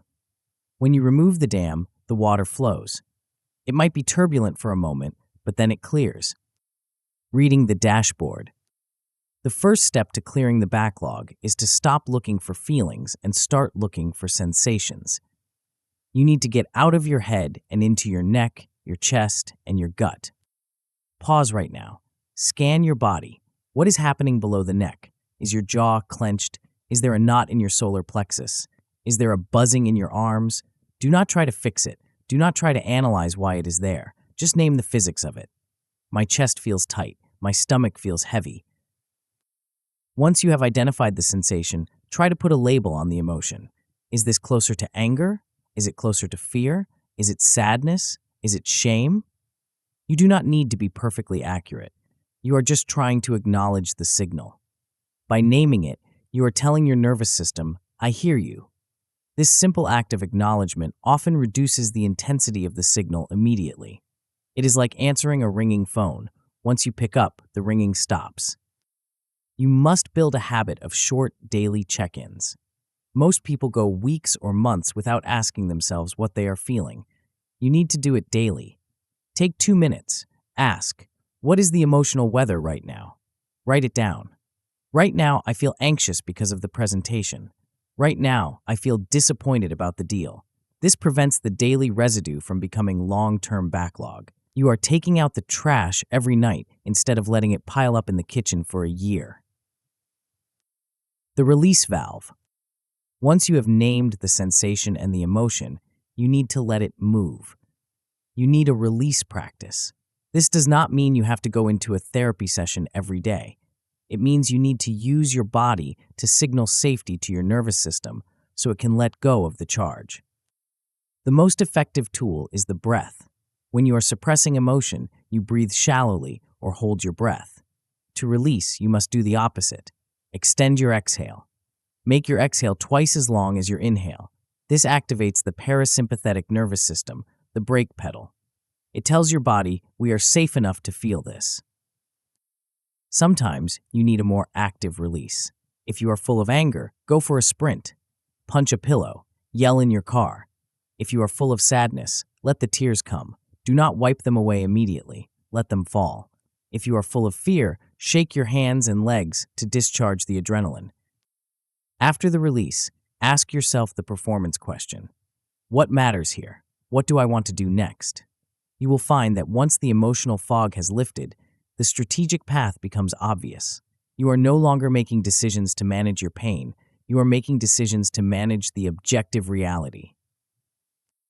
Calibrating the instrument. To get really good at this, use a simple intensity scale. Rate your emotion from 1 to 10. I am at a level 7 anger. This engages your prefrontal cortex, your logic brain, and helps contain the experience. It reminds you that the emotion is a measurable event, not an infinite abyss. Watch for your trigger patterns. If you consistently hit a level 9 rage when someone interrupts you, that is a clue. That is not about the interruption. That is about a backlog of not being heard. If you consistently hit a level 8 anxiety when you open your email, that is a clue. You are carrying a debt of fear. Use these patterns to identify where the biggest piles of backlog are hiding. Treat this work as emotional hygiene. You brush your teeth every day to prevent decay. You shower every day to wash off the dirt. You must process your emotions every day to prevent the backlog. It is not indulgent. It is maintenance for your machine. If you want to run a high-performance engine, you have to keep the filters clean. The trap of the wallow. There's a specific way this can go wrong. Some people discover their emotions and then set up camp there. They dive into the feelings and never come out. They spend all their time processing and no time performing. They use, "I'm working through some things" as a permanent excuse to opt out of life. This is not clearing the backlog. This is drowning in it. The goal of processing emotion is to return to action with greater clarity. You feel the feeling so that you can move forward. You do not feel the feeling to stay stuck in it. If you find yourself looping on the same emotion for weeks without relief, you are likely not feeling the raw sensation. You are feeding the story. You are ruminating. You are replaying the narrative of why you are a victim, why it was unfair, why you are hurt. Ruminating adds to the backlog. Feeling subtracts from it. Drop the story. Go back to the body. Where is the heat? Where is the tightness? Breathe into the sensation, not the narrative. The lighter load. When you start to clear the backlog, the results are physical. You feel lighter. Your posture changes. The chronic tension in your shoulders drops. You have more energy at 4 p.m. because you haven't spent the whole day wrestling with your own suppression. You become dangerous in the best sense of the word. You can walk into high-pressure rooms and feel the tension without absorbing it. You can handle conflict without exploding or collapsing. You can receive bad news, feel the blow, and then immediately pivot to strategy. You become a clear channel. You have now cleaned up the hardware. You have calmed the survival spikes, rewritten the old code, faced the crowd, secured your worth, and flushed the emotional pipes. Your system is ready to run at maximum capacity. But as the noise in your body quiets down, you are going to notice something else. In the silence you have created, a specific sound will become very loud. It is a voice. It has been talking to you since you woke up this morning. It is narrating your life, judging your moves, and predicting your future. And right now, for most of you, that voice is an asshole. It is time to have a word with the narrator. Chapter 7, Inner Voice. You are never truly alone. From the moment you open your eyes in the morning until the moment you finally drift off at night, you are in a non-stop conversation. There is a voice in your head that narrates your life, judges your actions, predicts your future, and replays your past. It is the roommate that never moves out, the commentator that never takes a commercial break. If this voice belonged to a real person following you around all day, you would have filed a restraining order years ago. Imagine a friend who whispers in your ear before every meeting, "You're going to mess this up." Imagine a coach who screams, "You're pathetic," every time you make a minor error. Imagine a partner who reminds you of a mistake you made 5 years ago while you are trying to fall asleep. You would not tolerate this abuse from another human being for 5 minutes, yet you tolerate it from yourself for decades. This internal commentary is the single most significant factor in your daily performance. It is the filter through which you experience reality. You can have the best strategy, the cleared emotional backlog, and the perfect plan, but if your inner voice is a hostile tyrant, you will hesitate. You will second guess. You will drain your battery fighting your own mind before you even step onto the field. It is time to stop letting an unexamined stream of consciousness run your life. It is time to fire the critic and hire a coach. The prediction engine. You likely believe that your inner voice is telling you the truth. When it says they think you're an idiot or this project is going to fail, you treat these statements as facts. They are not facts. They are predictions. And usually they are bad ones. Your brain is a prediction engine designed for safety, not accuracy. Its primary job is to anticipate threats so you can avoid them. In the absence of certainty, your survival wiring defaults to the worst-case scenario. It catastrophizes. It mind reads. It assumes that silence means rejection and that difficulty means impossibility. This is not because you are broken. It is because your system is trying to protect you from the pain of being blindsided. However, this protective mechanism becomes a prison. You get stuck in what-if loops. You spend hours ruminating on a problem, convincing yourself that you are solving it. But rumination is not problem-solving. Problem-solving moves forward. Rumination spins in a circle. It is the mental equivalent of revving your engine in neutral until the car overheats. This constant background radiation of negativity keeps your nervous system on high alert, flooding you with cortisol and exhausting your willpower. You are not tired because of the work you did. You are tired because of the war you fought in your head while doing the work. Firing the tyrant, hiring the pro. The goal of this chapter is not to silence your mind. That is impossible for anyone but a Zen master. The goal is to change the character of the voice. You need to distinguish between the inner critic and the inner coach. The inner critic is the voice you are likely used to. It is vague, attacking, and focused on identity. It says things like, you are lazy, you are a fraud, or you always screw this up. Notice the language. It attacks who you are. It offers no solution, only judgment. It uses shame as a weapon, believing that if it beats you up enough, you will finally perform better. But shame is a terrible fuel. It burns dirty and leads to burnout. The inner coach is different. The coach is specific, behavior-focused, and oriented toward the next step. If you miss a deadline, the critic says, you're irresponsible. The coach says, you underestimated the time required for the research phase. Next time, block out 2 extra hours on Tuesday. The coach demands high standards, perhaps even higher than the critic, but it does so without attacking your worth. It is firm, fair, and future-focused. Winners talk to themselves differently than losers do. This is not about arrogance, it is about utility. Winners talk to themselves like someone they are responsible for developing. They do not coddle themselves, but they do not abuse themselves. They provide the precise instructions needed to correct the course. The trap of toxic positivity. Before we get to the rewrite, we must address a common trap. When people realize their self-talk is negative, they often swing to the opposite extreme, positive thinking. They stand in front of the mirror and recite affirmations that feel like lies. I am a billionaire. I am completely fearless. Everything is perfect. Your brain is not stupid. If you tell it something that directly contradicts your lived experience, it will reject the statement like a bad organ transplant. If you are terrified of a presentation and you tell yourself, I am totally calm, your brain will scream, no, you are not.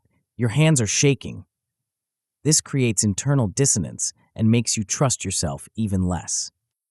We are not aiming for delusion. We are aiming for grounded optimism. We want thoughts that are credible. Instead of I am fearless, the script becomes I am nervous, but I am prepared and I can handle this. Instead of I am the greatest, the script becomes I am learning this skill and getting better every day. Grounded thoughts acknowledge the difficulty but emphasize your capacity to handle it. Do not try to ignore your negative thoughts either. Suppression backfires. If I tell you not to think of a white bear, you will think of nothing else. If you try to shove your doubts into a dark closet, they will bang on the door until you open it. You must observe them, question them, and replace them. You do not obey them, but you do not pretend they aren't there. The script rewrite protocol. You cannot change a habit you do not track. You need to catch the loop in real time. For the next few days, treat your thoughts like data. When you feel your mood drop or your anxiety spike, stop and ask, what was the exact sentence that just went through my mind? Write it down verbatim. You will likely see themes emerge: the I'm not enough theme, the everyone is judging me theme, the it's too late for me theme. Choose the loudest, most repetitive loop to work on first. Once you have the thought captured, put it on trial. Question the evidence. If your thought is, I'm going to fail this pitch, ask yourself, what is the evidence for this? Maybe you are unprepared. Okay, that is a fact. But what is the evidence against it? Have you succeeded before? Do you know your topic? Are you capable of speaking? Usually, you will find that the thought is not a truth, it is a fear story. Now, rewrite the script. Create a new sentence that is honest, grounded, and supportive. I'm going to choke and look like an idiot. New script. I feel the adrenaline, which means I care. I have prepared for this, and I will focus on helping the audience. This new script is your weapon. You must rehearse it. Do not wait for the crisis to try to find it. Practice it in the shower. Write it in your journal. Say it out loud in the car. You are building a new neural pathway. At first, it will feel forced, like walking through tall grass. But if you walk the same path every day, the grass gets trampled down, and eventually it becomes a highway. Hacking the monologue. There are psychological tricks that can speed up this process. One of the most powerful is the use of the third-person perspective. When you talk to yourself using I, you are immersed in the emotion. I am so stressed. I can't do this. Shift the grammar. Talk to yourself using your name or you.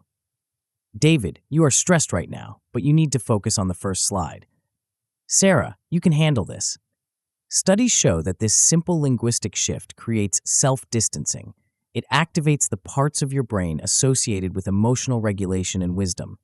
It allows you to step outside the storm and advise yourself as if you were advising a friend. It makes it easier to be fair and wise. Another tactic is the worry appointment. If your inner voice is a chronic worrier, constantly nagging you about things you can't control, set a meeting with it. Pick a 15-minute window later in the day, say 4:30 p.m. When a worry pops up at 10 a.m., tell yourself, I am not doing this now. I have an appointment to worry about this at 4:30. Write it down and get back to work. Often, when 4:30 rolls around, you will look at the list and realize the emotion has faded and the worry seems silly. If it is still real, you use that 15 minutes to problem solve furiously. Then you close the shop. You are containing the fire so it doesn't burn down the whole day. Create a coach file. Your inner voice needs ammunition. Collect quotes, reminders of past wins, and compliments you have received. Keep them in a physical folder or a note on your phone. When the critic starts loud-mouthing, open the file. Read the evidence of your competence. Force your brain to look at the data that contradicts its fear. The sound of clarity. When you commit to this work, the internal noise begins to drop. You stop being bullied by your own mind. You still have negative thoughts, everyone does, but you catch them instantly. You hear the critic start to speak, and you cut it off. I hear you, but that's not helpful. Here is the truth. Your default self-talk becomes more precise. You stop using words like always and never. You stop attacking your own character. You bounce back faster from mistakes because you are not wasting 3 days in a shame spiral. You analyze the error, extract the lesson, and move on. This is what mental toughness actually sounds like. It is not a screaming drill sergeant. It is a calm, clear voice in the middle of chaos that says, this is hard, stay the course, you have got this. The pitfall of judgment. There is a final danger here. As you become aware of your negative thoughts, you might start judging yourself for having them. You might think, I shouldn't be thinking this way. I'm failing at the inner work. This is the critic sneaking in the back door. Do not judge the thought. Just notice it. Treat it like a cloud passing across the sky. Oh, there is a catastrophizing thought. Interesting. Then let it float by and replace it. If you fight the thought, you give it energy. If you judge yourself, you add a second layer of pain. Be curious, not condemnatory. Also, beware of getting stuck in analysis. You can spend your whole life dissecting your thoughts and never taking action. Insight is not the goal. Change is the goal. Pair every reframe with a physical action. If you rewrite a script about fear, take a small step toward the thing you fear immediately. Prove the new script right with your behavior. The invisible hand. You have now done the heavy lifting of the inner game.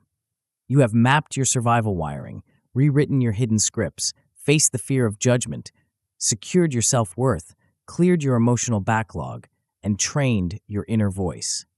You are becoming a fortress of internal strength. But you do not live in a vacuum. You are a biological organism interacting with a habitat. And while you have been busy upgrading your internal software, there is a silent force operating around you, shaping your behavior every second of the day.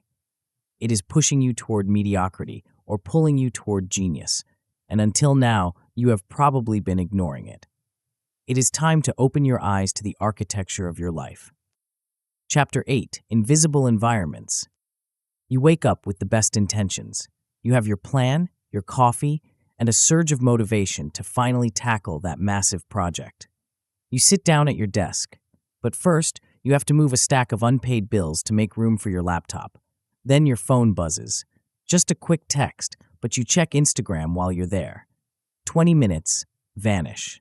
You open your email to find a message from a colleague written in all caps, panic radiating from the screen. Suddenly, your motivation has evaporated, replaced by a low-level hum of anxiety and distraction. You spend the next 4 hours putting out fires and shuffling papers, and at 5 p.m., you realize you haven't done a single minute of deep work. You probably blame yourself. You tell yourself you lack discipline. You tell yourself you need to try harder tomorrow. But you are missing the obvious culprit. You are not fighting a lack of willpower. You are fighting a hostile environment. There is an invisible hand guiding your behavior every second of the day. It pushes you toward distraction or focus, toward courage or fear, toward laziness or action. That hand is your environment. It includes the physical space you inhabit, the digital tools you use, and the social culture that surrounds you. Right now, for most of you, that hand is pushing you down. You are trying to run a marathon in a room full of tripwires, wondering why you keep falling on your face. It is time to stop blaming your legs and start clearing the path. The myth of iron willpower. We love the story of the lone hero who succeeds despite the odds. We love to believe that if we just want it enough, we can ignore the chaos around us and perform at an elite level. This is a fantasy. Willpower is a battery, and it drains with every decision you make. Your environment is gravity. It is constant, relentless, and it pulls you in a specific direction 24 hours a day. In a fight between a battery and gravity, gravity always wins eventually. If your physical space is cluttered, your brain has to expend energy just to filter out the visual noise. If your phone is constantly pinging, your attention is being fractured into useless shards. If your team culture is built on blame and panic, your nervous system remains in a state of chronic defense. You cannot perform at your peak when your surroundings are actively warring against your goals. Elite performers do not rely on willpower to ignore distractions. They ruthlessly engineer their ecosystems to eliminate distractions before they happen. They do not test their discipline, they protect it. They understand that genius is not just a quality inside their head, it is a function of the system they live in. If you want to change your behavior, you have to change your habitat. The 3 zones of influence. Your environment is training you. Every single day, it is conditioning you to be reactive or proactive. To take control, you must look at 3 specific zones: your physical space, your digital world, and your social culture. Your physical space is the stage where your life happens. When you walk into your workspace, what does it signal to your brain? Does it scream chaos, unfinished business, and stress? Or does it signal clarity, focus, and purpose? Your brain is an association machine. If you sit on your couch to watch Netflix, eat dinner, and try to write your business plan, your brain is confused. It doesn't know which mode to be in. You need to create spaces that act as triggers. You need a performance corner, a specific chair, a specific desk, a specific lighting setup that tells your physiology, we are here to work. Your digital environment is even more aggressive. Your phone and your laptop are not neutral tools. They are slot machines designed by some of the smartest behavioral psychologists in the world to keep you hooked. Every notification is a dopamine hit. Every red badge is a demand for your attention. If you leave your digital doors wide open, you are inviting the entire world to walk into your mind and interrupt you whenever they feel like it. You cannot do deep, meaningful work if you're checking your email every 6 minutes. That is not multitasking. That is self-induced ADHD. Then there is the social culture. This is the invisible water you swim in. It is the unspoken set of rules about how we do things here. If you work in a culture where every mistake is punished with public shaming, you will become risk-averse. You will hide your errors. You will stop innovating. If you live in a family where stress is handled by screaming or shutting down, you will adopt those patterns. We absorb the norms of the people around us through osmosis. If you are the only person trying to be calm in a room full of panic, you will eventually burn out. The architect's mindset. You might be thinking that you cannot change your environment. You might say, I have a small apartment, or my boss controls the culture, or I need my phone for work. These are excuses. You are underestimating your power as an architect. You do not need a total life overhaul. You do not need to move to a cabin in the woods or quit your job tomorrow. You need to make small strategic shifts that reduce friction for good behaviors and increase friction for bad ones. You are looking for leverage points. Start with an environment scan. Walk through your typical day mentally. Where do you lose focus? Where do you lose courage? Is it when you sit down at your messy desk? Is it when you open the news app first thing in the morning? Is it during the Monday morning meeting where everyone complains? Identify the friction points. Then, make one shift per zone. In your workspace, remove one distraction. Take the pile of papers off the desk. Turn the desk to face a wall instead of the busy hallway. In your digital zone, turn off all non-human notifications. If it's not a text from a real person, you don't need to see it instantly. Set a specific time to check email rather than leaving the tab open all day. In your social zone, set one boundary. If your colleagues gossip for the first 20 minutes of every meeting, suggest a hard start where you dive straight into the agenda. You will be surprised at how much influence you have when you model a better way. Designing the cues. You can also use your environment to anchor your identity. We talked about the importance of identity in earlier chapters, seeing yourself as a high performer. Your environment should reinforce that story. Use visual identity cues. If you want to be a writer, put your favorite books on your desk. If you want to be an athlete, put your running shoes by the door where you have to step over them. These are not just decorations, they are reminders. They are external hard drives for your motivation. When your internal drive flags, your environment should step in and say, remember, this is who we are. This applies to your digital world too. What is your wallpaper? What apps are on your home screen? If your home screen is full of games and social media, you are cueing yourself to consume. If it is full of learning apps and productivity tools, you are cueing yourself to create. You are the architect. Design the cues that lead to the person you want to become. The culture of stress. One of the most profound environmental shifts you can make is in how you and your team handle pressure. Every group has a stress culture. In some groups, stress is a signal to blame. Whose fault is this? Why did you mess up? In these environments, the survival brain takes over. Everyone goes into self-protection mode. Creativity dies. In high-performance cultures, stress is a signal to learn. What happened? How do we fix it? What does the system need? As a leader, and you are a leader, even if you just lead yourself, you can shift the norms. You can choose to respond to a crisis with curiosity instead of anger. You can choose to conduct a post-mortem that focuses on process, not personality. When you model calm, honest behavior under pressure, you change the temperature of the room. You become a thermostat, not a thermometer. A thermometer just reflects the temperature. A thermostat sets it. By regulating your own emotions and refusing to participate in the panic, you create a pocket of sanity. People will gravitate toward that sanity. They will perform better around you because you have made it safe for their brains to stay online. Where the blueprint fails. There are traps in this process. The most common one is the total overhaul fantasy. You get excited about environmental design, so you decide to reorganize your entire office, delete all your social media, and change your team's meeting structure all in one weekend. By Wednesday, you are exhausted, and by Friday, the clutter is back. Do not try to change everything at once. The brain hates massive change. It perceives it as a threat. Pick one thing, clear one surface, turn off one notification, establish one new norm, let it settle, then do the next thing. You are building a system, not performing a magic trick. Another trap is procrastination by organization.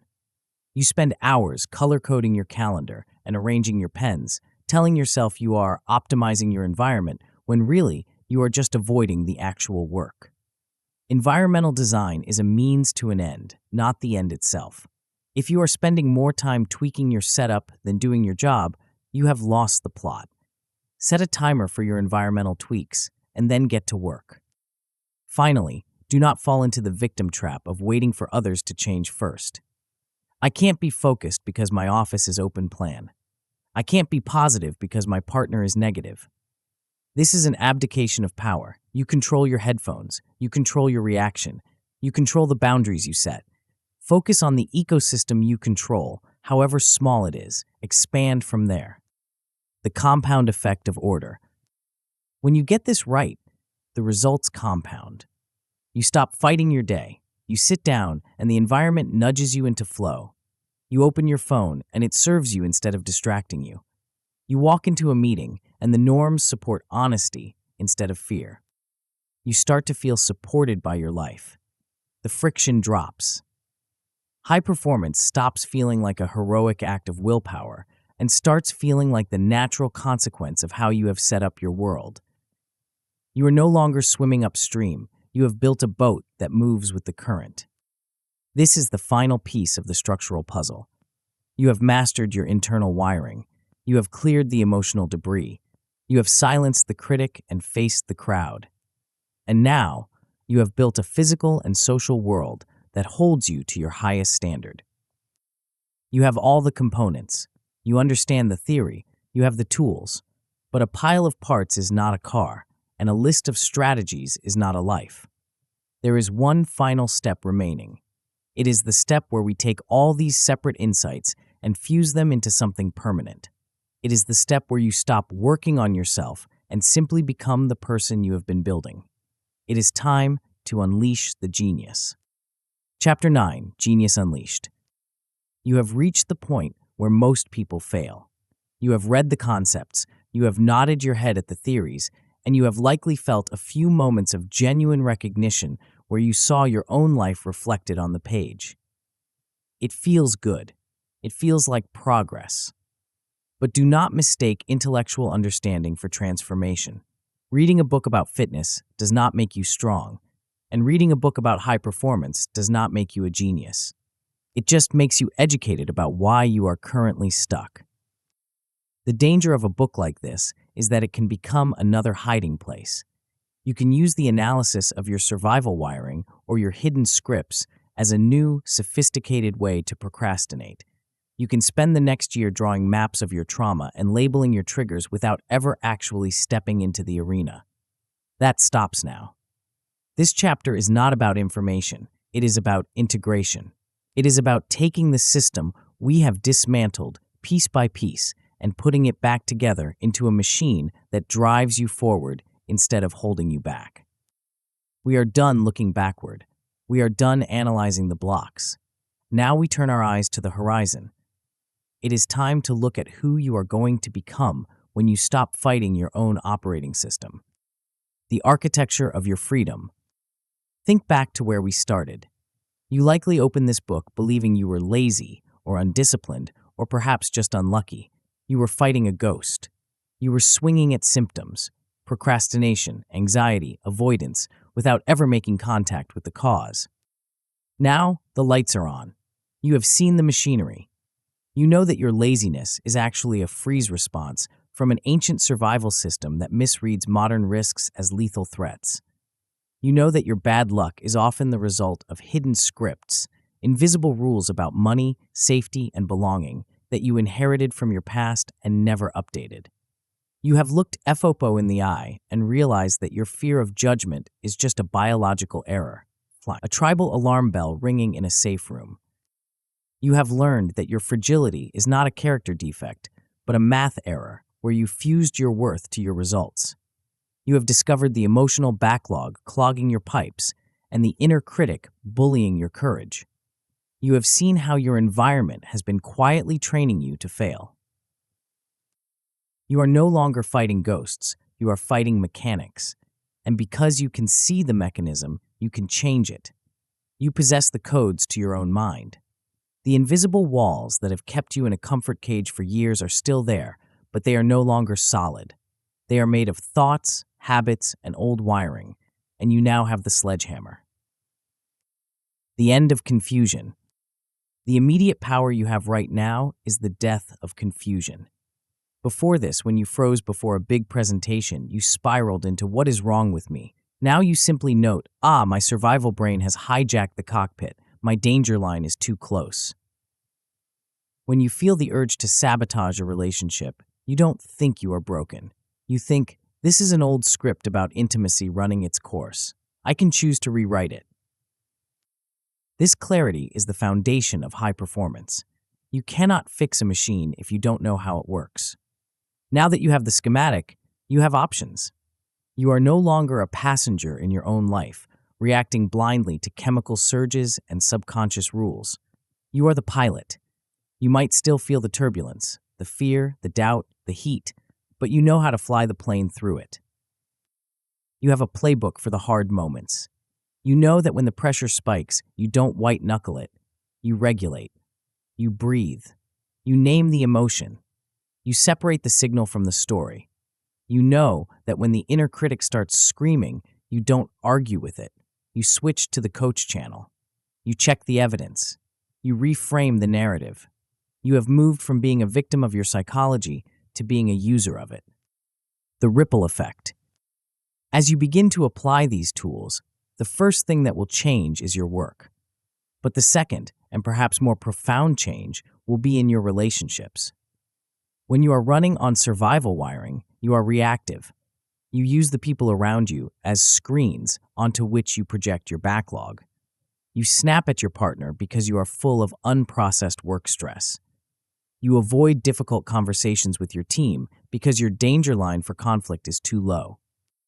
When you do this work, you clean up your side of the street. You stop asking others to manage your emotions for you.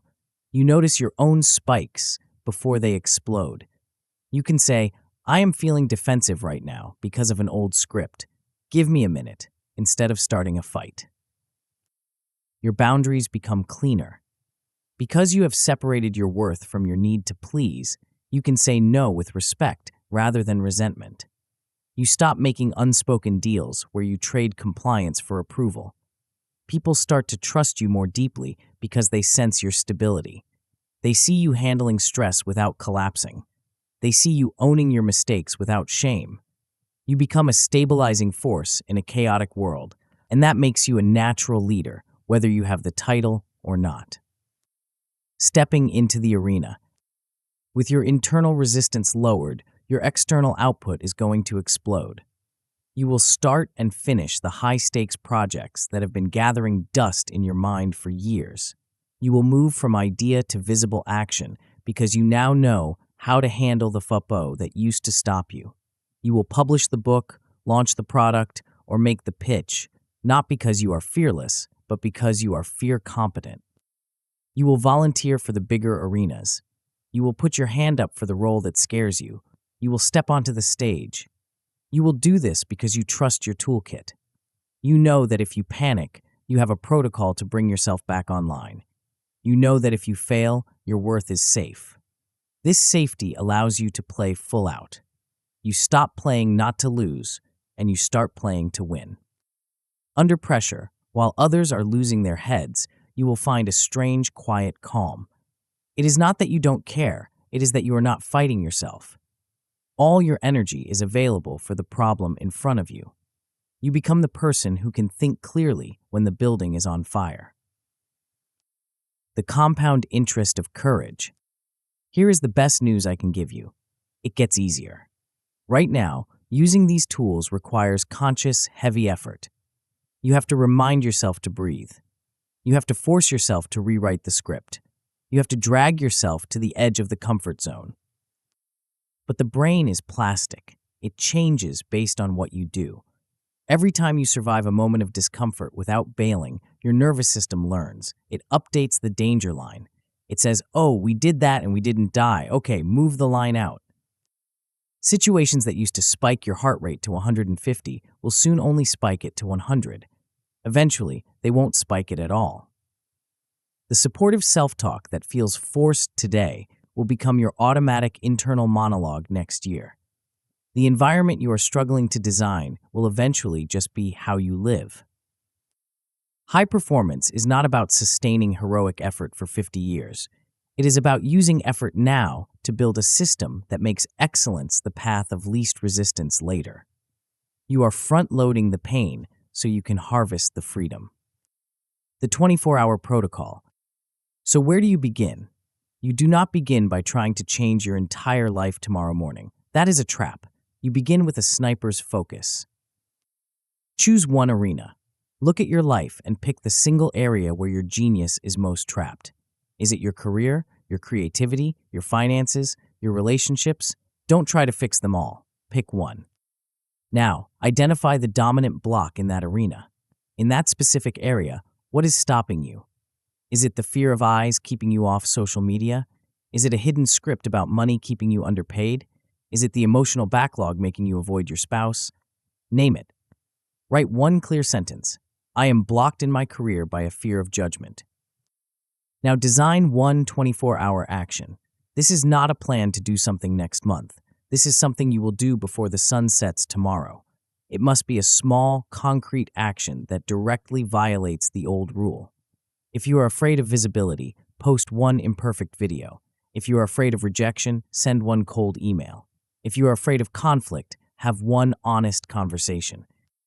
Make it specific, schedule it, do it, then debrief it. Ask yourself, did I die? What did I learn? This is how you start the flywheel. The one breath. We are at the end of our time together, but I want to leave you with one final image. It is the secret that separates the amateur from the master, the dreamer from the genius. You are going to leave this book and go back into your real life. And very soon, maybe in an hour, maybe tomorrow, you are going to hit a wall. You will feel the familiar tightening in your chest. The survival brain will scream, stop. The old script will whisper, you can't. The urge to distract yourself, to run away, to numb out will be overwhelming. In that moment, you have a choice. The old you would turn back, the old you would open the phone, or eat the sugar, or stay silent. But the new you knows the secret. The secret is not that the fear goes away. The secret is that you can stay in it. When the urge to quit hits you, I want you to stay there for just one breath longer, just one. When you want to look away, hold the gaze for 1 second more. When you want to delete the draft, hover your finger over publish for one heartbeat more. It is in that tiny excruciating gap, that single breath of discomfort, that the miracle happens. That is where the rewiring takes place. That is where the danger line moves. That is where you claim your identity. You do not need to be a superhero. You just need to be the person who stays for one breath longer than the survival brain wants you to. That is the price of admission to the life you want. Draw a line in time. The person who started this book is gone. The person holding it now knows too much to go back to sleep. The cage is open. The code is rewritten. The genius is waiting. Take the breath, step forward, and begin.